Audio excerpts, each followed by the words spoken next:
City man is reliving the agony of losing his wife to brain cancer. Burglars stole his deceased wife's wedding ring, and now that man is fighting to get it back. 41 Action News anchor Cynthia Newsom talked to the man today. And Cynthia, people are sharing his story on social media trying to help him. Yeah, they are indeed. They are sharing these pictures and also his story with friends and looking at sites like Craigslist and eBay for any sign of the precious wedding rings and jewelry that connect a grieving man and a 2-year-old boy with the wonderful woman they loved and lost.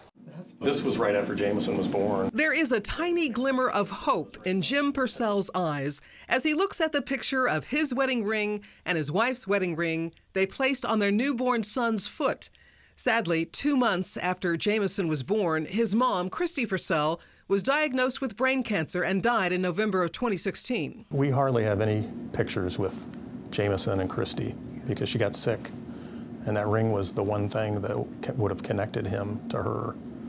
That's what hurt so much. Jim told us he is reliving the painful loss of his wife because 2 weeks ago, thieves broke into his car and 2 days later came back and broke into his house. They stole his deceased wife's wedding rings. Now his 2-year-old son doesn't have his mom or her wedding rings. But Jim is trying to change that. He's on social media asking people to help him find the rings for his son's sake. He looked at a picture of her in her wedding dress when I was trying to find pictures of the ring, and the first thing out of his mouth was, "Mommy's a princess."